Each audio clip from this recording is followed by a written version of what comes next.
Boa noite, meus amigos. Estou aqui novamente com o True Speak. Desta vez com a voz um pouco alterada, porque eu peguei uma gripe do cão, graças a esse clima muito estranho aqui. Aqui na Virgínia faz verão e inverno ao mesmo tempo. E como a gente viaja muito, às vezes você pega um clima de verão e de inverno no mesmo dia. Hoje, por exemplo, aqui tá um calor. Mas se você viaja 30 milhas, você pega neve. E não há brasileiro que aguente isso. Então, praticamente levantei da cama para fazer esse programa. Se eu disser alguma besteira, é porque eu ainda estou delirando com febre. Vocês não liguem, não. Mas esta semana a primeira coisa que me chama a atenção aqui são essas duas notícias simultâneas. Uma entrevista que saiu na Folha com Immanuel Wallerstein, onde ele diz que, afinal de contas, o Lula e o Chávez não são muito diferentes. Eles estão perfeitamente unidos, estão solidários um com o outro e, vamos dizer, estão agindo em comum acordo em tudo. Então não se iludam com as diferenças aparentes, diz ele.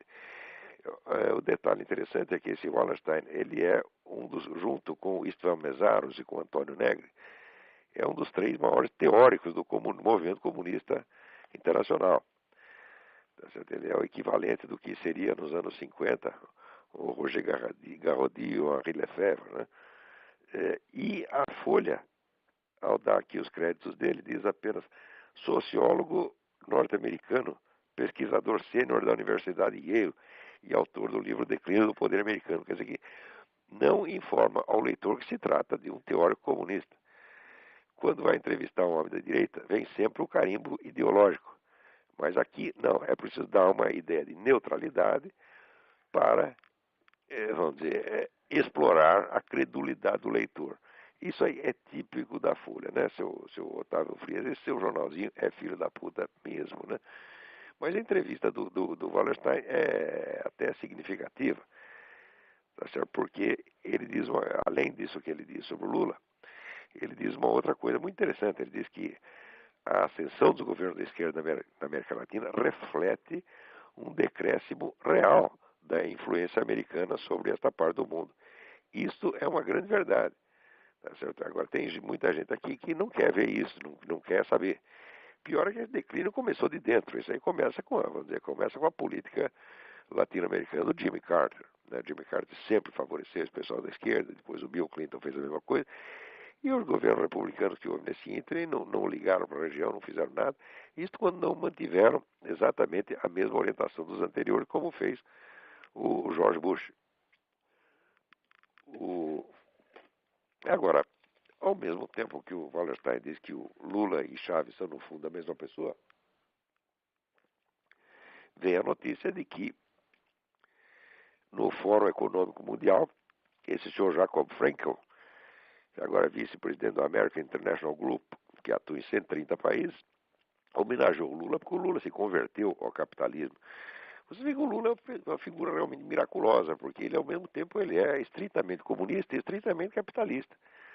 Quer dizer, basta isto, essas duas coisas na mesma semana, gente, e parece que o leitor brasileiro já não junta uma coisa com a outra, né? Basta essas duas notícias ao mesmo tempo para você ver que a figura é totalmente fake e que tem alguma coisa muito mal explicada. Aí, né? Na verdade, a explicação, até nós conhecemos, existe um interesse enorme de alguns grupos econômicos nessa integração latino-americana, mesmo que seja por via comunista, para eles não faz a menor diferença. Então, desde que o Brasil continue pagando suas dívidas direitinho, para eles pouco importa que venha o comunismo. Aliás, até melhor, porque o comunismo se endivida mais ainda. O que eles não querem é um próspero país capitalista que não precise deles. Isso aí realmente não pode. Pode até, se for capitalismo, tem que ser capitalismo, como é que se diz, na coleira deles. E se for comunismo, bom, vai ficar na coleira deles de qualquer maneira, porque comunismo é dependência econômica, comunismo é fracasso e comunismo é dívida. Eles sabem perfeitamente disso. Muito bem. Também, aqui na mesma semana, acontece uma notícia interessante que as Farc atualmente conserva em seu poder 1.100 prisioneiros sequestrados para fim de extorsão, aguardando, né, o pagamento do resgate para não sei quando. Quer dizer, não existe nenhuma cadeia na América Latina, nem mesmo em Cuba, que tenha 1.100 prisioneiros políticos ao mesmo tempo. A Farc tem. Né, isso? E o nosso governo continua aí em muito boas relações com a Farc, né, afagando a cabeça delas e nada fazendo contra a atuação dela, que no Brasil está cada vez mais ousada. Né? Aqui, outro e-mail que eu recebo aqui, Jorge Figueiredo. Agora que as drogas foram liberadas no Brasil, aqui no Rio de Janeiro, as Farc já deixaram de ser atacadistas para ser distribuidoras. O tráfico já não é mais feito nas favelas. As Farc estão entregando diretamente ao consumidor por delivery. Basta pedir que o motoboy leva na porta de casa. Não é uma maravilha? É o progresso, gente, é o progresso. Né? Agora, para garantir que não terão concorrentes, guerrilheiros das Farc estão entregando as favelas e acabando com os traficantes comuns. A Tropa de Segurança Nacional, a Polícia Federal, são apenas segurança das Farc para garantir o sucesso do monopólio total do narcotráfico de drogas. Eu nunca tive dúvida disto. O fingimento de simulacro de combate às drogas que este governo tem feito é apenas para eliminar a concorrência das Farc e abrir o caminho. As Farc já têm o monopólio, boa parte da América Latina, vão ter no Brasil também. E já estão, segundo aqui nos informa o Jorge Figueiredo, a coisa já está assim. Daí continua ele aqui. Toda esta perseguição aos comandantes das polícias militares e civil faz parte do plano das Farc de reformatação do tráfico. Também não tem a menor dúvida disso. Né? E por aí vai. Então, gente, olha, para entender a política de um país, você não pode olhar somente o lado econômico, como faz esse pessoal, sabe, liberal, aí que acha que não, como o Lula está cumprindo direitinho aí as determinações do Banco Mundial, etc. Então, quer dizer que ele passou por capitalismo. Isso é uma estupidez, né? Monstruosa, tá entendendo? Isso quando não é estupidez proposital, quer dizer, o sujeito está lá como desinformante mesmo. Né? Agir pela linha do capitalismo ortodoxo, até Lenin agiu durante um tempo quando lhe interessou. Não, o que você tem que ver não é a política econômica, o que você tem que ver é isso aqui, por exemplo, a política de segurança, onde está desmantelando totalmente o Estado brasileiro e entregando na mão dessa gente, está criando uma tropa, está criando um exército revolucionário entre Farc, PCC, Comando Vermelho, MST. Isto já é, evidentemente, o núcleo do futuro exército revolucionário. O Lula está criando isso, pô. Quer dizer, é claro que o pessoal do Foro São Paulo tem que confiar nele. É claro que o Chaves tem que confiar nele. Essas pessoas estão por dentro. Eles não são os idiotas que, vamos dizer, se baseiam somente em notícia que saiu da Folha de São Paulo ou no Estadão. Não, eles leem os relatórios, leem as atas do Foro de São Paulo. Eles têm contato direto com o Lula, pois não precisam dessa idiotice chamada mídia brasileira para informá-los. Então, como eles sabem o que o homem está fazendo, eles confiam nele porque sabem que ele é fiel. Por outro lado, os camaradas lá do Fórum Econômico Mundial também sabem que ele é fiel porque eles só olham as estatísticas, os relatórios dos bancos, etc., e dizem que está tudo em ordem. Então, no meio disso, quer dizer, isto que estamos vendo é um país que, com a aprovação dos grandes centros capitalistas mundiais, está caminhando, vamos dizer, para o comunismo muito rapidamente. Muito bem. Tem um outro e-mail aqui, Marcos Paulo. Caro professor, saudações. Me chamo Marcos Paulo, resido em Vitória, Santo Antão, Pernambuco.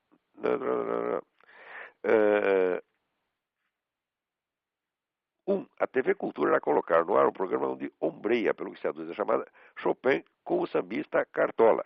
Eu entendo perfeitamente, acho que eles têm toda a razão, porque eles não conseguem perceber diferença nenhuma. Né? E a diferença escapa totalmente. Então é normal que eles, do ponto de vista deles, né, seja tudo igual. Quer dizer, passou 1 centímetro acima da cabeça deles, eu não duvido que o Cartola seja muito mais inteligente do que eles. Então o Cartola é um pouquinho mais inteligente que eles, o Chopin é 2 pouquinho mais inteligente que eles. Para eles é tudo a mesma coisa. De 1 centímetro para cima é tudo igual. Segundo item, relendo o sabão que o senhor deu em Ariano Suassuna nas páginas da Bravo, gostaria de saber se o senhor já leu a Iniciação Estética, escrita pelo próprio Ariano Suassuna, e o que achou. Eu li sim e achei muito bom, embora seja apenas um livro didático, sem nenhuma grande novidade. Aliás, tudo que eu li do Ariano Suassuna, eu gostei. No mínimo posso dizer que eu gostei. Tem algumas peças que eu acho absolutamente geniais. O Alta Compadecida é genial, sou um admirador do Ariano Suassuna, mas entendo perfeitamente as limitações intelectuais dele. Quer dizer, ele é apenas um escritor regional, quer dizer, não é um camarada que esteja habilitado a opinar, vamos dizer, nas grandes questões de política cultural mundial, ele não entende nada, e quando abre a boca só fala besteira. Então é melhor ir para casa e escrever peça, que é o que ele sabe fazer. Terceiro, o senhor mantém as mesmas opiniões que emitiu na parte de Planeta sobre a crise da igreja? Isso aí foi mais de 30 anos atrás, eu nem lembro o que eu escrevi lá, meu Deus do céu, eu precisaria reler de novo. Agora, tem o seguinte, eu quando escrevi algum negócio e depois eu reparo que é besteira, eu não tenho a menor dificuldade de dizer que é besteira, né? E apagar aquilo. Agora, tem outras coisas que não é que estava errado. Às vezes as pessoas, enfim, a gente escreveu alguma coisa agora, compara assim, linearmente com uma frase de 30 anos atrás, e diz, o senhor mudou de posição, mudou de opinião. Eu falo, não, no Brasil todo mundo pensa que opinião é uma coisa em bloco. Você tem um corpo de opiniões fixa, né? E quando muda alguma coisa ali é porque o cara mudou de opinião. Às vezes não é assim. O processo eleitoral, às vezes, é uma longa assimilação de aspectos contraditórios da realidade. Né? Se você disse uma coisa ou diz outra, você precisa ver, às vezes é uma mudança efetiva de opinião, às vezes é uma autocorreção que o nego está fazendo. Às vezes o camarada pode ter esquecido a opinião de 20, 30 anos atrás e criou outra, independentemente, e às vezes é simplesmente vamos dizer, uma integração de aspectos contraditórios da realidade. Também precisa ver que nem todos os escritos de um autor são colocados no mesmo nível. Quer dizer, uma coisa são transcrições de aula, outra coisa são, vamos dizer, ensaios publicados sob a forma de livro, como Jardim das Aflições, ou livro sobre Aristóteles. Outra coisa são artigos de jornal, outra coisa são entrevistas. Quer dizer, esses vários textos não têm, vamos dizer, o mesmo nível de rigor de expressão. Tá certo? Você tem, num artigo de jornal, você faz aquilo meio às pressas, pode sair muita coisa imprecisa e não tem sentido confrontar uma frase dali com outra de outro lugar, a não ser que você faça as devidas mediações. Mas qualquer que seja o caso, eu sinceramente não lembro qual foi o diagnóstico que eu fiz da crise da igreja na época. Hoje eu tenho uma série de ideias a respeito, provavelmente não devem ser exatamente iguais às daquela época. Alguma coisa eu aprendi nesse ínterim. Vamos ver outro aqui.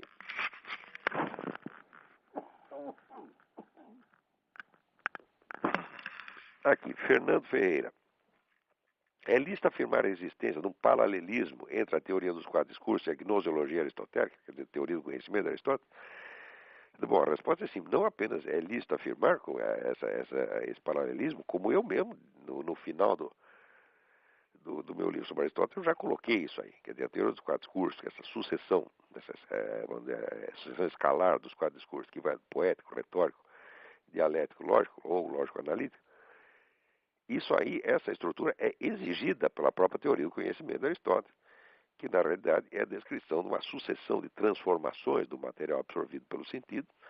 Primeiro tem a absorção pelo sentido, depois tem a síntese imaginativa, depois em cima da síntese imaginativa se criam os conceitos, e daí em cima dos conceitos se cria a articulação dos conceitos, ou o discurso propriamente dito, né? O paralelismo é mais do que, não é só um paralelismo, uma coisa exige a outra, não tem como escapar. Né? Principalmente quando nós estamos conscientes daquela famosa definição dada pelo Benedetto Croce, quando ele define a arte como expressão de impressões, e me parece que essa definição é estritamente correta. Então, não teríamos como deixar de ver, por exemplo, o primeiro discurso da série, que é o discurso poético, como a expressão direta, né, do material sensível depositado na memória e trabalhado pela imaginação. Quer dizer, a expressão direta do trabalho que a imaginação fez de síntese dos dados do sentido. Se você expressa isso diretamente, você está fazendo discurso poético. Tá certo? Sem este discurso inicial não existe mais nenhum outro. Todos os outros são elaborações a partir deste material acumulado na memória e mais ou menos sintetizado pela imaginação. Segunda pergunta. Se essa correlação existe, ela teria condições de explicar a história do pensamento humano? Não, não teria. Pelo seguinte, porque essa correlação ela é uma estrutura permanente. De certo modo, você pode dizer que não é possível haver numa dada sociedade, não é possível se desenvolver um discurso retórico se você não tem um discurso poético embaixo. Isso simplesmente não acontece, porque você não tem em cima do que retorizar. Quer dizer, a retórica é o discurso das preferências, das opções humanas, das escolhas. Ele faz escolhas e as defende. Você só pode escolher dentro do material que você conhece. Né? Então, o discurso poético é a expressão do conjunto direto da experiência. Em cima desse conjunto que se perfilam, que se formam as opções, as posições, as opiniões, etc, etc. Então, se não existe uma imaginação grupal mais ou menos envolvida, não vai aparecer, como é que se diz, dúvidas em cima disso e não vai oferecer, não vai aparecer a possibilidade de divergência de opiniões capaz de se organizar numa confrontação retórica. Por sua vez, se não existe confrontação retórica, não existe multiplicidade de opiniões, não existe muito menos a possibilidade do discurso dialético, que não é outra coisa senão a triagem entre as opiniões existentes, e assim por diante. Ora, essa série de exigências ela é permanente, ela é um dado estrutural da cultura humana, e, portanto, ela por si não pode determinar o curso da história. O que ela... fazer uma analogia. Por exemplo, você pegar a fisiologia do movimento do humano, como é que o ser humano anda, tá certo? Bom, você conhecendo toda a fisiologia do movimento, dá para você deduzir daí para onde o sujeito vai andar? Claro que não. Mas você pode pegar alguma relação. Por exemplo, você pode saber a velocidade média que ele vai desempenhar para onde quer que ele vá. Você tem uma série de determinantes do movimento, fatores que limitam o movimento. Limitam, mas não determinam a sua direção. Do mesmo modo, vamos dizer, essa estrutura básica do discurso humano, que superpõe essas 4 camadas, ela sendo um fator constante, ela por si mesmo não pode determinar a mutação. Tudo que é constante não determina mudanças. Não é isso? Então, o que você pode obter, vamos dizer, é um suporte estrutural para a compreensão da história, quer dizer, um instrumento de compreensão, porque você verá que muitas vezes, certas que parecem mutações históricas, não são apenas a expressão do elemento permanente, um cíclico. Então, para explicar a história, não explica, mas ajuda a separar o que é, vamos dizer, constante do que é realmente histórico. Espero que tenha ficado claro. A gente aqui também tem uma limitação de tempo para explicar essas coisas, né? Mas, finalmente, tem a terceira pergunta do Fernando Ferreira, que é: os juristas brasileiros, especialmente aqueles ligados ao direito público, não cansam de falar nos tais conceitos jurídicos indeterminados. Dou um exemplo: nenhum desses juristas sabe definir o que seja interesse público. Daí eles dizem que o interesse público é um conceito jurídico indeterminado. Isto é um bando de vigaristas. Mas é um bando de filhos da puta. Meu Deus do céu. O que é um conceito indeterminado? O conceito indeterminado é uma contradição de termo, porque se é um conceito, conceituar uma coisa é determiná-la. O que eles querem dizer é o seguinte: é um termo não conceituado. Quer dizer, é apenas uma palavra. Se é um conceito indeterminado, não existe. Se é conceito, é determinado.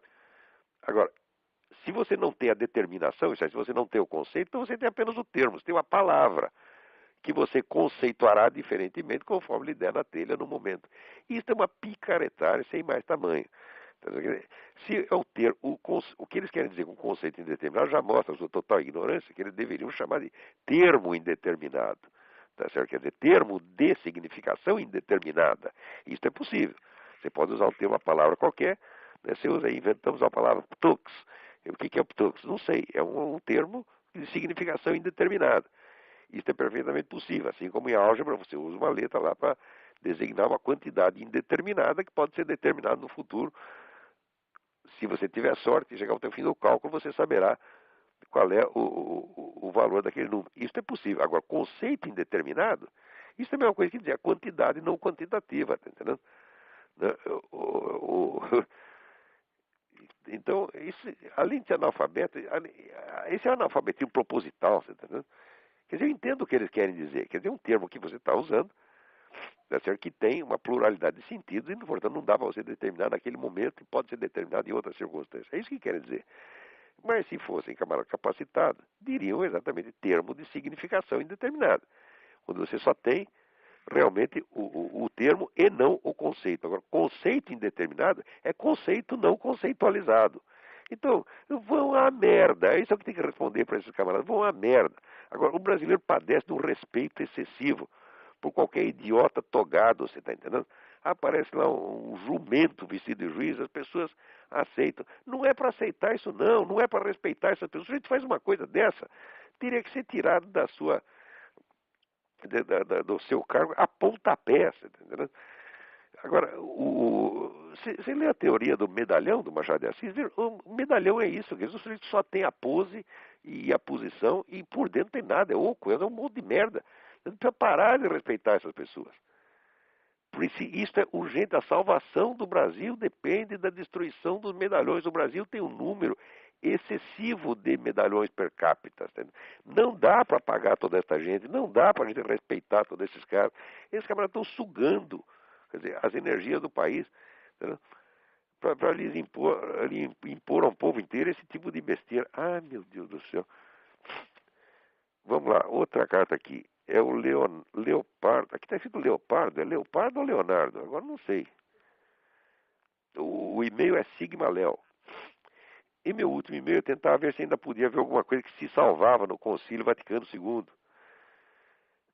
Logo após enviada a mensagem que pediu ao senhor algum esclarecimento, decidi visitar a parte do Gustavo Corsão na internet. Nesta, um ótimo argumento acabou com aquilo que poderia ter sido uma desculpa para o Concílio não ter se pronunciado contra o comunismo ou contra qualquer heresia modernista, o fato de ser um concílio pastoral. A resposta do Gustavo Corsão foi, aspas, o concílio dito pastoral é elogiado precisamente por não ter cumprido o mais grave dos deveres pastorais, o dever de defender o depósito sagrado da fé e o de zelar pela salvação das almas. O Corsão estava montado na razão. O concílio não prestou nada, nada se salva daquela porcaria.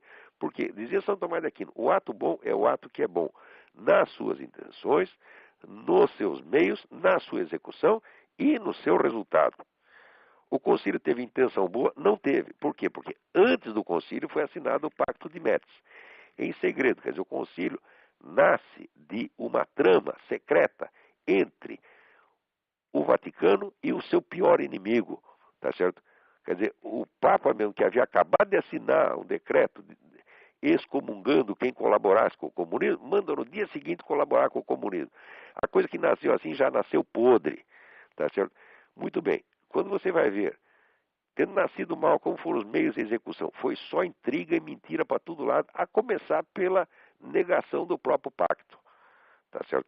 A totalidade dos escritos, das atas do concílio, é uma imensa desconversa, e o resultado foi o quê? Foi a perdição de milhões de almas e o dano trazido a milhões de católicos sinceros no mundo inteiro que ficaram chocados, desorientados e acabaram abandonando a igreja. Tá certo? Então, não tem explicação. O Concílio Vaticano II é a mancha de batom na cueca. Todos que têm alguma responsabilidade por isso aí vão arder no fundo do inferno enquanto não, vamos dizer, se retratarem disso publicamente. Todos eles. Seja papa, cardeal, bispo, coroinha ou porteiro do edifício. No tempo do concílio, até eu sou um filho da puta também. Por quê? No tempo do concílio, foi 63, eu fazia um programa de rádio para criança, tá certo? Quer dizer, eu já falava naquela época, né? Já dava palpite naquela época. E era uma rádio católica, e eu lá falei bem do concílio. Tá certo? Retiro qualquer coisa que eu possa dizer, nem a menoridade me desculpa, tá certo? Acreditei de boa fé, mas era um cretino, não sabia o que estava se passando lá. Vamos lá.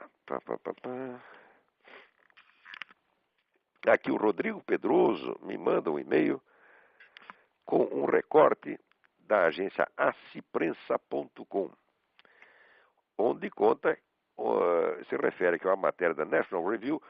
Por incrível que pareça, eu sou assinante da National Review, recebi aqui, mas como eu estava chumbado esses últimos dias, nem abri a revista. Fiquei sabendo do negócio graças aqui ao Rodrigo Pedroso. Depois vou olhar na revista direito. E conta aqui um autor que eu já conheço bastante, que é o Ion Mihai Pacepa. Ion Mihai Pacepa era o chefe da espionagem soviética na Romênia. E esse sujeito sabe um monte de coisa. Ele escreve os artigos na newsmax.com, sempre muito interessante. E agora ele contou mais uma aqui. Diz que em fevereiro de 1960, Nikita Khrushchev aprovou um plano supersecreto para destruir a autoridade moral do Vaticano na Europa Ocidental. Eugênio Pacelli, então Papa Pio XII, foi escolhido como principal alvo da KGB, como sua encarnação do mal. O nome, Pacheco indicou esse artigo que a KGB baseou suas difamações na alegação de que o então arcebispo Pacelli havia servido como núncio apostólico em Munique e Berlim. aspas, a KGB queria apresentá-lo como um antissemita que havia, vamos dizer, dado força ao Holocausto empreendido por Hitler. Bom, era claro que, veja, essa história de que o Papa colaborou com o Holocausto, isso aí já foi totalmente, a tese em si já foi totalmente desmoralizada. Né? Saiu o livro do rabino, acho que Darlin, não lembro exatamente o nome do rabino, que pega esse livro do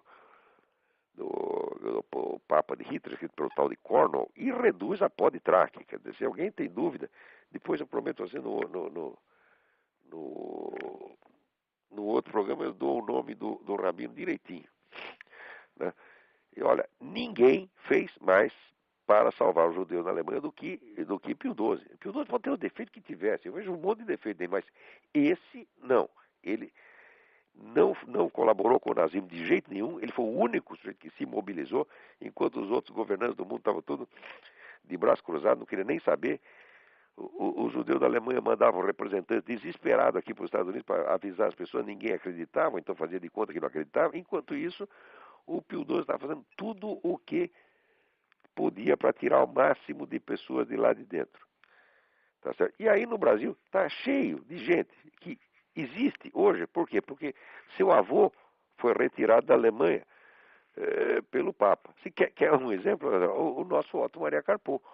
O Otto Maria Carpo ele não era pessoalmente judeu, como religião, mas era de filho de família judaica, e foi retirado de lá pelo Pio XII.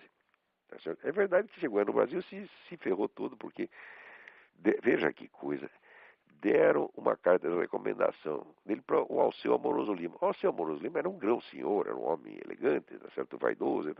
E ele viu aquele coitadinho daquele austríaco chegando lá, arrumou um emprego para o nego numa biblioteca do interior do Paraná.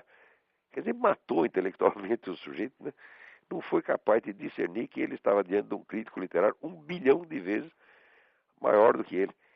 Daí depois o Carpo fez contato com o Álvaro Lins e foi a partir daí que ele saiu do buraco, começou a escrever no Correio da Manhã. Mas ele saiu do Paraná e veio para o Rio de Janeiro, não tinha dinheiro, ele viveu durante um ano, viveu ali no Rio de Janeiro e vendeu os livros da biblioteca dele. Depois melhorou a situação, mas esse é um dos muitos, né, milhares de judeus que foram socorridos ali pela Igreja Católica. Aliás, socorrer os judeus, se você quer saber, existe já uma bula, acho que é do Papa Bonifácio VIII, não lembro, mas em que determina aos cristãos que os judeus devem ser deixados em paz para viver segundo as regras da sua religião tradicional e que devem viver sob a proteção dos cristãos. Quer dizer, quem quer que não... Isso é um... Quer dizer, se o Papa socorreu os judeus, ele não fez mais nada que obrigação, porque isso aí todo católico tem obrigação de fazer isso. Isso aí, esse negócio eu acho que é do século X. Não lembro exatamente a data, tá certo? Não lembro e hoje também meu cérebro não está funcionando muito bem. Mas o Papa fez isso, qualquer outro Papa faria a mesma coisa. Né? É claro, uma coisa é o Papa dizer, criticar a religião dos judeus. Ele tem o direito de criticar, porque se você tem uma religião, seguir uma religião significa que você acha que a sua religião é melhor que a do vizinho. Porque se achar que as duas são iguais, você pode seguir as duas, ou três, ou quatro ao mesmo tempo. Se o nego é católico é porque ele acha que a religião dele é melhor que a do judeu. Então ele tem o direito de criticar a religião do outro.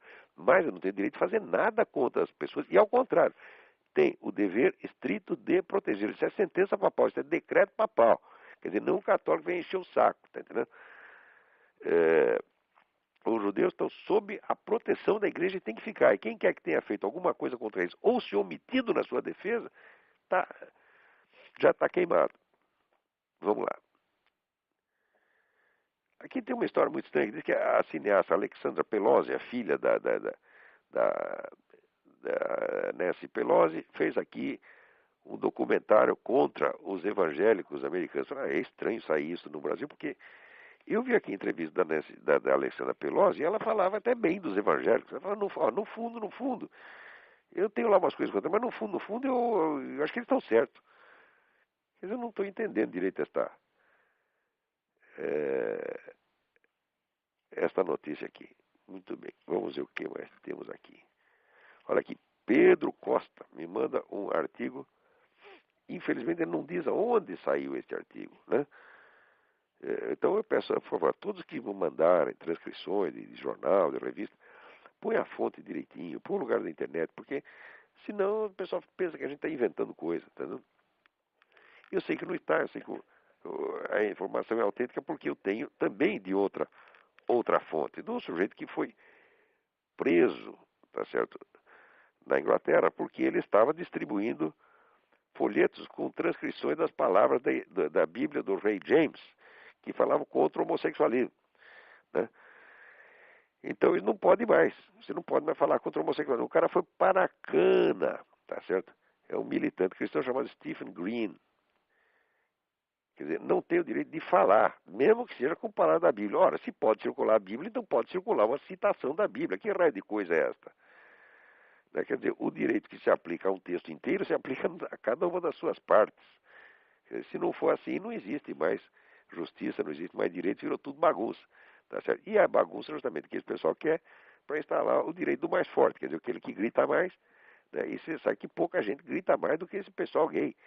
Se faz de coitado o tempo todo, entendeu? Como se fosse perseguido. Ora, meu Deus do céu. Eu tenho, assim, mais de 40 anos de jornalismo nas costas. Eu nunca vi um sujeito ser demitido ou deixar de pegar um cargo por ser gay. Ao contrário, tem um monte de chefe gay ao longo do tempo. Nunca ninguém nem reclamava disso, né? Eu já vi perder emprego, o cara por ser conservador, assim, olha, por ser esquerdista também não. Ninguém perdia emprego por ser esquerdista, mas direitista eu sei de vários, inclusive a começar por eu mesmo, né? Vamos lá. Então esse artigo que não diz de onde é, mostra que há um certo temor na Inglaterra de que o cristianismo em geral acabe sendo criminalizado. E olha, parece que isso vai ser, tá indo para esse lado, porque veja aqui, o Antônio Donato me manda um e-mail dizendo que a imprensa britânica inteirinha está fazendo uma campanha intensa pela legalização da eutanásia, tá certo? E isso aí sob pressão, inclusive, de entidades médicas, né? Importantes, como o Real Colégio de Ginecologia e Obstetrícia, quer dizer, estão todos forçando para que adote a eutanásia. Então, isso quer dizer que, veja, a pressão dessas entidades pode mais perante o governo do que a opinião pública maciça, tá entendendo? Quer dizer, não adianta todo mundo ser contra, porque as decisões hoje, existem dois canais de decisão. Em todos os países do mundo tem dois canais de decisão. Um é o canal normal, que se conhece pela via eleitoral. Quer dizer, você elege seus representantes, eles discutem no parlamento e passam lei. Mas existe um outro modo mais sutil, que é muito mais rápido, muito mais eficiente, que é através das comissões técnicas. Então você reúne meia dúzia de técnicos iluminados na ONU, eles tomam a decisão e vão passando, e aquilo acaba sendo aprovado sempre por cima, sem a menor consulta à opinião pública. Isso coisa até de maior gravidade do que a legalização da eutanásia. Essa coisa aqui dos Estados Unidos, da formação da comunidade norte-americana, que dissolveria as fronteiras entre Estados Unidos, México e Canadá, isto já tem, vamos dizer, acordos assinados entre os governantes dos três países sem que ninguém soubesse de nada. Quer dizer, isso na maior democracia do mundo. Quer dizer, como é que uma coisa desse porte pode ser decidida assim em comissões técnicas, em segredo? Isso está acontecendo no mundo inteiro. Quer dizer, as comissões técnicas e esses acordos secretos são o principal meio de fazer política hoje. E as pessoas não ficam nem sabendo de coisa nenhuma. Recentemente eu comentei num artigo que aspectos importantes da política de segurança da Inglaterra foram transferidos para organismos internacionais sem que saísse uma linha na mídia. Isso na mídia inglesa, quer dizer, nós não estamos falando, aqui não é a União Soviética, não é a China, quer dizer, são democracias, mas não adianta ser democracia se em cima, vamos dizer, do processo normal de tomada de decisão, existe esta empulhação das comissões técnicas, foi inventado pela ONU, para quê? Para poder legislar em toda parte sem ninguém saber de nada. Por isso, pergunta aí, como é que se decide no Brasil política educacional? Política educacional vem pronto da ONU, política de saúde vem pronto da ONU, o Congresso às vezes não é nem informado. O Lula não confessou que tomava decisões, junto com Hugo Chávez e Fidel Castro, tomava decisões de política nacional, sem dar a menor satisfação ao parlamento, à opinião pública. Então, hoje em dia, todo mundo faz isso. Quer dizer que estão pegando democracia, estão gozando da cara dela, né? Estão rindo da democracia. Eles não precisam mais de democracia. Né? Vamos lá. Aqui o Luiz Gentil Júnior me manda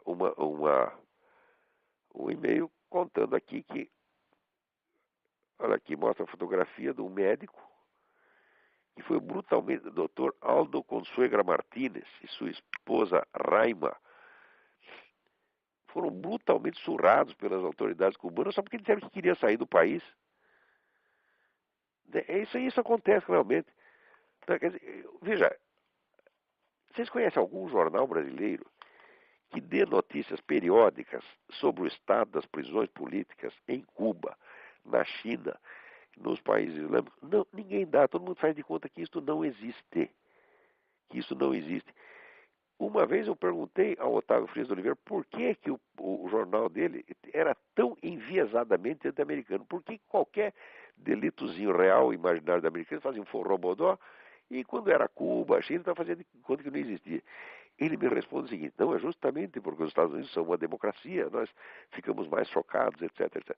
Veja o código moral desse sujeito. O que ele está querendo dizer é que o delito pequeno cometido por um homem honesto é mais escandaloso do que o delito usual cometido por um bandido profissional. Isso lá é moral? Isso é moral invertido, isso é moral do capeta, pô. Quer dizer, aí o que você está dando ideia é de que os Estados Unidos são pior do que a China, pior do que Cuba, etc. E que é o que todo mundo pensa. No outro dia foi feita uma enquete no Brasil, né, qual é o país mais perigoso com relação a armas nucleares. 40% dos brasileiros votaram nos Estados Unidos, que é uma ideia idiota.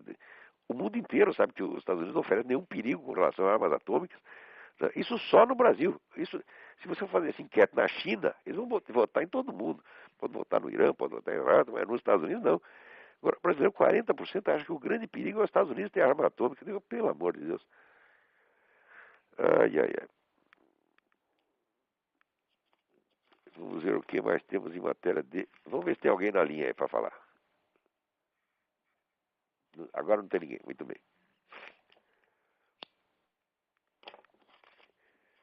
Então, eu queria aproveitar e contar um negócio para vocês aqui. É uma notícia pessoal. Desde a semana passada, eu faço parte do comitê de honra de uma organização chamada Forces, F-O-R-C-E-S. O site é forces.org, www.forces.org, que é um site, vamos dizer, de anti-antitabagismo. Quer dizer, é um site destinado a reunir a documentação, tá certo? Que prova toda a vigarice desse movimento antitabagista mundial. É uma coisa muito impressionante a documentação que eles colocam lá, que mostra que está havendo realmente falsificação de dados, tá certo? Por iniciativa de dois centros, a ONU, a Organização Mundial de Saúde, e as grandes empresas farmacêuticas que têm interesse nessas campanhas antitabagistas, que agora chegam ao absurdo de querer proibir o fumo em prédios de apartamento. Quer dizer, você está aqui fumando no segundo andar, o nego lá do 10º andar acha que vai pegar um câncer nos próximos 10 minutos, tá certo? E, inclusive, já houve uma proposta que eu deixei de comentar, estava com um artigo aqui na semana passada, deixei de comentar, que um artigo de um sujeito da Real Academia Médica Britânica, propondo que os fumantes fossem preteridos, boicotados, tá certo, para certos tipos de cirurgia. Tá? Quer dizer, a rede pública inglesa, se você tem uma cirurgia para fazer, dará preferência ao não fumante. Quer dizer, isso é uma discriminação nazista absolutamente odiosa, mas o antitabagista ele tem a mesma coisa do comunista. Sob certo aspecto, prefiro até um comunista que um antitabagista, porque o comunista é menos louco. O antitabagista está tão imbuído de que ele está salvando a humanidade que ele não quer saber de fatos, não quer saber de discussão. Não, ele quer impor aquilo. É como se fosse realmente um profeta vindo do céu com as tábuas da lei e sai de baixo, tem que obedecer. Mas nem Moisés foi obedecido desse jeito. Pô, isso é uma loucura. Aqui nos Estados Unidos diz essa coisa, o fumo mata 400 mil pessoas por ano. É verdade, 400 mil fumantes morrem por ano. Quando você vai ver a estatística do departamento oficial que investiga isso, sim, eles morrem, só que eles morrem na mesma idade que morrem o restante das pessoas. Na idade, 70 anos de idade. Porque se você fuma, tu corre um grave risco de morrer aos 70 anos de idade. E se não fuma, também corre um grave risco de morrer aos 70 anos de idade. Agora, essa estatística os caras não divulgam, eles vão só morre 500 mil, 400 mil por ano. Quer dizer, o que é isso se não empulhação? Ora, meu Deus do céu. É. Agora, o mais bonito aqui neste sentido, para você ver como é que está indo a Europa, é isto aqui. Na Bélgica, estão fazendo uma campanha, a Bélgica é o país onde a eutanásia, né, o suicídio assistido é legal. Você pode suicidar, pede para os médicos te ajudar, eles vão lá e te estouram os miolos gentilmente. Agora, uma campanha para estender esse direito às crianças e aos pacientes mentalmente incapacitados que não podem decidir por si mesmos. Quer dizer, tem lá uma criança doente, os outros decidem que está enchendo muito o saco, está gastando muito dinheiro para cuidar do moleque, e você decide, mata logo, filha da puta, acaba com isso, tá entendendo? Agora, você quer que eu fale disso numa linguagem educada? O que é isso, meu Deus do céu? Né? Quer dizer, e os pacientes mentalmente incapacitados que não querem decidir, não podem decidir por si mesmo. Quer dizer, está lá o sujeito louquinho, né, o louquinho pegou lá um câncer, não estão conseguindo resolver o câncer, e ele fala, vamos, tira o cara do caminho logo, joga no lixo, pô. Né? Agora, eu tenho certeza que as pessoas que fazem essa campanha alegam aqueles motivos humanitários tão lindos que se você ouvir os negros falar, você chora, pô. Agora tem gente aí na fila esperando, vamos ver, vou falar com o primeiro aí. Alô? Alô? Alô, Alô? Olavo? Eu? Aqui é o Leandro de Porto Alegre, tudo bem? Não entendi teu nome. Leandro, Leandro, oi, tudo bem, Leandro? tudo bem. Antes de mais nada, eu gostaria de agradecer. Ultimamente tenho acompanhado o teu site e realmente tem feito um trabalho espetacular de informação às pessoas. Obrigado. Eu sou muito por isso. Alguém tem que fazer a parte suja do serviço. Pois é. Eu acompanhei alguns artigos e eu sempre fico em dúvida quando tu comenta sobre religião, Aham. em diferenciar cristianismo com catolicismo, com essa ideia da ONU de fazer uma religião, digamos assim, um pouco diferente do que a gente está acostumado a ouvir. Qual é que, na tua opinião, seria um modelo ideal de religião, Leandro, visto que esse é um assunto bastante controverso? Eu vejo, eu não consigo identificar nos teus textos uma posição clara em relação à diferença de cristianismo para não, catolicismo e eu qual é não que seria tomo, não tomo posição. A minha posição é a seguinte: primeiro, eu odeio polêmicas interreligiosas. Segundo, eu aqui. A minha Aham. experiência é a seguinte: tudo o que os fulanos falam a favor da sua religião é tudo certo. Quando começa a falar da religião do vizinho, só sai besteira. Eu nunca vi um sujeito de qualquer religião que fosse criticar do vizinho que não fosse na base da pura difamação. Sempre e sistematicamente tudo errado. Quer dizer, Uhum. me parece que um católico falando coisa do Islã, quando você vai ver, não é assim. O católico Uhum. mentiu. Quando aparece um muçulmano falando do vinho, mente mais ainda. Tá entendendo? Então, Uhum. é o seguinte, eu acho que as religiões têm que ser respeitadas como elas são, porque elas não são corpos de doutrina, elas são realidades históricas, tá certo? Que dizem, todas Uhum. elas dizem respeito para certa relação do homem com Deus, elas são fenômenos de enorme profundidade e que dependem muito pouco das nossas opiniões. Tá certo? Eu acho que Uhum. criticar uma religião é a mesma coisa que criticar o clima, você está entendendo? Você não vai conseguir mudá-lo. Esses dados Uhum. estruturais têm que ser mantidos de algum modo. Agora, eu não gosto de Uhum. crítica à religião e não gosto de mistura. Você está entendendo? Porque a mistura já esculhamba até o sentido ritual da coisa. Então, vamos dizer, esses ritos das igrejas não surgiram do nada, tá certo? Alguns surgiram por revelação parcial ou total, tá certo? Você pode, do ponto de vista de uma religião, você pode negar que a outra seja totalmente revelada, mas não que houve, pelo menos você não pode negar alguma revelação pessoal lá dentro, não pode. Então, vamos dizer, as polêmicas interreligiosas são absolutamente estéreis e são muito utilizadas pelos inimigos da religião em geral. Tá certo? Uhum. O que circula de mentira, tá certo, a respeito das religiões é uma coisa do outro mundo, uma coisa do outro mundo. Qualquer idiota que você perguntar, tá certo, vai te dizer que a igreja matou milhões, a Inquisição matou milhões de pessoas, etc, etc. É claro que não. É claro que não foi assim. Quando você chega a fazer o cálculo máximo, foi da Inquisição Espanhola foram 20 mil pessoas ao longo de 4 séculos. Quer dizer que, estatisticamente, é um nada, na verdade. Né? A Revolução Francesa matou 10 vezes isso em uma semana. Né? E as mentiras que circulam a respeito de judeu, que circulam a respeito de muçulmano, porra. Entendeu? Tudo isso assim, é nojento.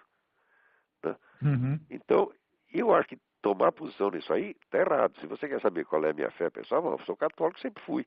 Tá certo? Agora, nós estamos numa época, vamos dizer, de muita ambiguidade, porque você disse, sou católico, bom, então eu tenho que seguir o Papa direitinho. Falou, olha, eu nem sei se o mandato desse Papa é válido, porque houve tanta contestação, e eu li todo o material vamos dizer, das igrejas dissidentes, pré-conciliares, tem muita coisa ali que a gente não tem como negar, então hoje nós estamos numa dúvida.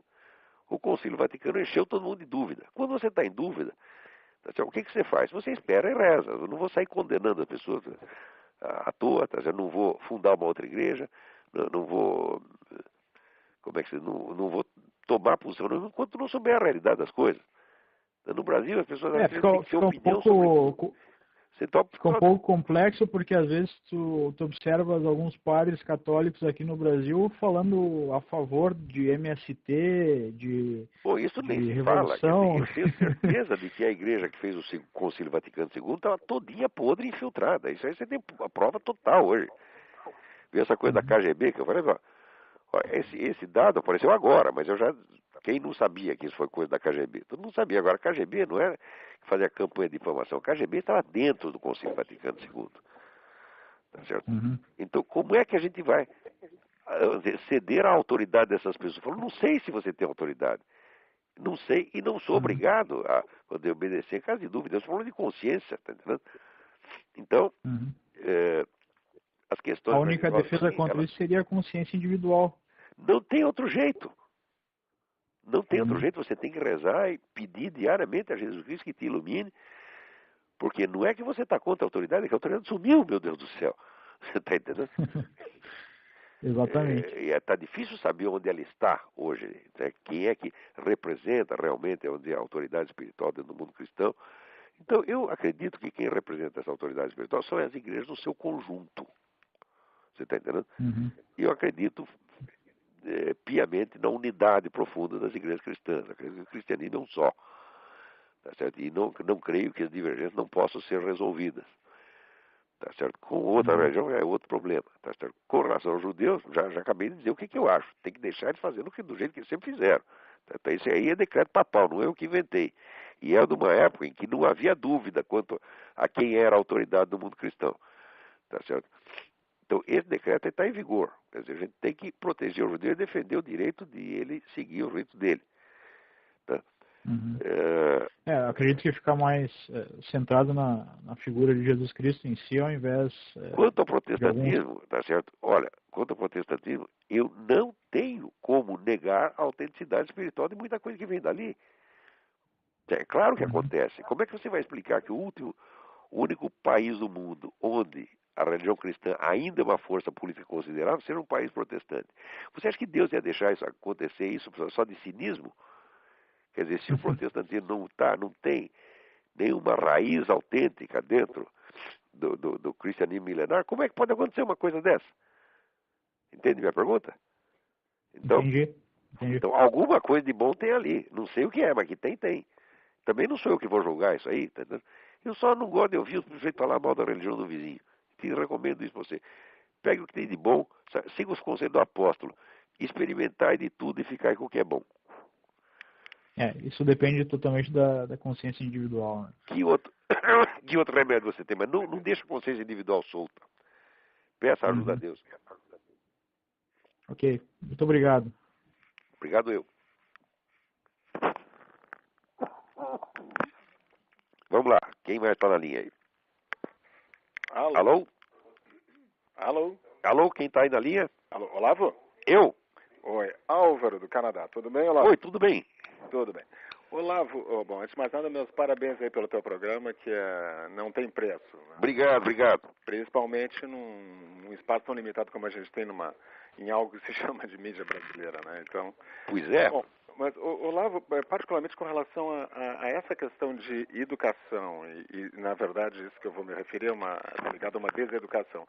Eu gostaria que tu me clarificasse uma coisa que para mim estava absolutamente obscuro, tá? E a partir das tuas conversas eu estou começando a esclarecer algo, certo? Que nós temos visto na prática aqui no Canadá. Esse movimento de ignorância mundial que se vê em nível de educação, que a gente viu no Brasil, o movimento de reforma, etc.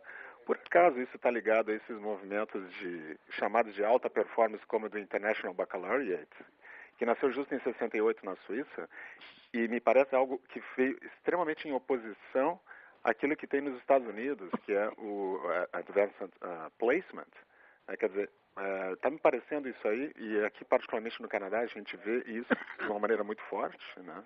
Quando nos Estados Unidos tu tem 30 vezes mais APs em relação a IB, e a performance é infinitamente maior. Quando tu pega o IB, o conteúdo é simplesmente emburrecedor de quem está lá dentro.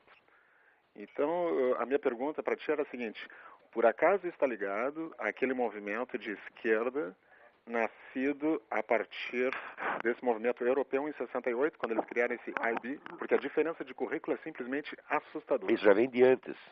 Já vem de antes. A história inteira você pode ver num livro que se chama The Deliberate Dumbing Down of America. Espera aí, vou te dar o nome da autora. Espera aí. Sugestivo. Olha, é The Deliberate Dumbing Down of America. A autora chama-se Charlotte, com 2 T's, Thompson, sem o P, Thomson, Iserbyt, Iserbyt. É um livro constituído quase todo só de documentos, que vai rastreando isso desde as origens da década de 30. Uhum. Quer dizer, quando ela diz que é um negócio deliberado, ela não está usando assim, não é uma interpretação, não é uma sacação dela, que ela pegou a unidade de uma tendência. Não, ela vai documentando passo por passo. Certo. Eu não tenho todos, não posso te dar detalhes dessa coisa agora, mas eu te garanto que isso vem pelo menos desde 30. E está ligado de alguma maneira a esse movimento de esquerda, porque isso é uma coisa... Não, está sim. Isso surge, vamos dizer, esse movimento surge de algo que já vem de antes. Ele não foi o começo de nada, entendeu? Uhum. Porque isso é uma coisa interessante, porque é o seguinte, tá? Se tu pegar, por incrível que pareça, nós estamos aqui no Quebec, estamos contando os nossos dias aqui, porque simplesmente esse sistema aqui é absolutamente enlouquecedor, no sentido de não dar nenhuma formação decente no ponto de vista educacional. É algo assim simplesmente assustador. Né? Eu imagino como é que as coisas estão aí. É assustador algo assim, se a gente falar para um brasileiro vão achar que eu tô maluco, então, mas é algo assim, só vendo para crer, sabe? Para te dar uma ideia daquilo que nós sentimos aqui. Viemos de escolas relativamente boas lá do Brasil, quando a gente veio para cá, e não eram as melhores, necessariamente, tá? Mas eu posso te garantir o seguinte: se tu pegar, e os nossos filhos estão até nas melhores aqui, inclusive, tá? Algumas das melhores. Se tu pegar essas chamadas as melhores escolas aqui, elas não chegam aos pés de uma escola média privada brasileira. Em termos de currículo, dá de goleada uma escola brasileira. Isso é que me assustou. Eu imagino. Bom, o Canadá é virtualmente um país socialista, né?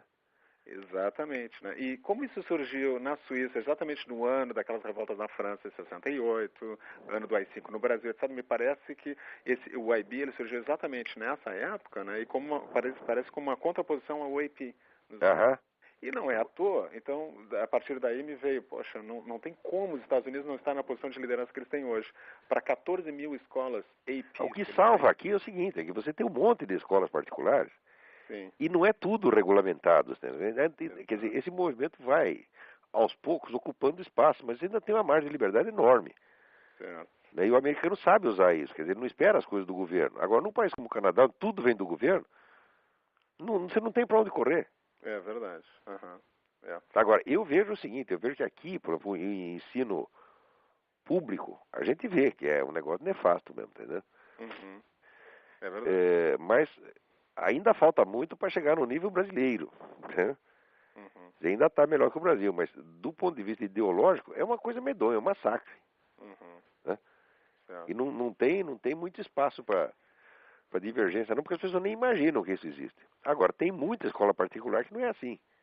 Uhum. Eu conheço o programa, todas elas, andei estudando isso até para os meus filhos, e depois eu vi que eu não ia ter condição financeira de bancar uma escola particular, botamos aqui na escola pública, mas diariamente eu tenho que fazer a deslavagem cerebral das crianças aqui, né? Sim. Mas mesmo em escola pública nos Estados Unidos se encontra escolas. Tem 14 mil escolas APs, né? Quer dizer, Sim, ainda tem muita coisa boa. muita coisa boa. Agora, Nossa! enquanto tu tem 14 mil APs para 440 IB, né, E a gente vê assim, vida intelectual no mundo é aqui. É Se você somar todos os países da Europa, não dá um décimo do que tem aqui. Quer dizer, aqui é a capital intelectual do mundo hoje em dia. Isso não dá nem para discutir. É. Beleza, muito obrigado. Então, se você sair daí, vem para cá. Será muito bem recebido. Venha me visitar aqui. Pode ter certeza. Daqui a pouco a gente está visitando aí. Tá bom. Vamos dar uma chegada aí. Muito obrigado. Tá bom. Novamente. Boa sorte aí. Tchau, tchau. Um abraço a você. Vamos ver quem vai ter aí. Alô? Quem está na linha?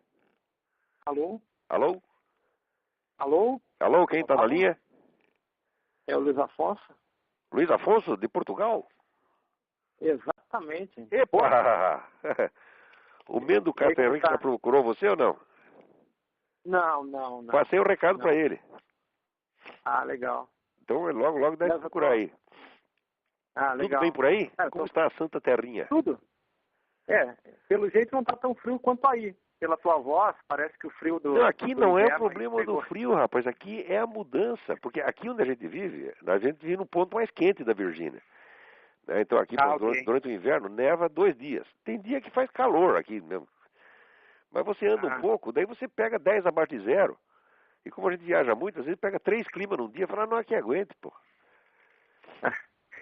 Bem, Olavo, eu estou te ligando só para dar um panorama do que tem aqui.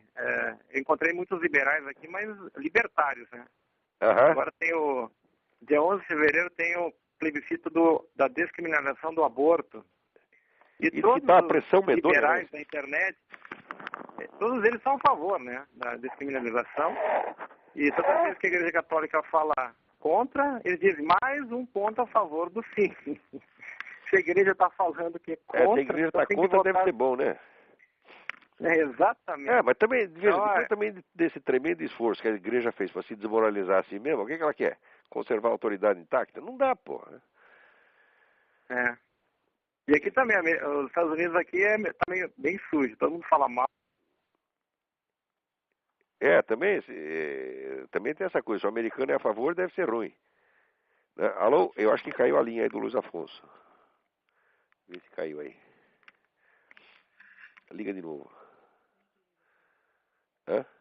Não, põe outra pessoa aí, então. Alô? Parece que o Luiz Afonso caiu mesmo a conexão.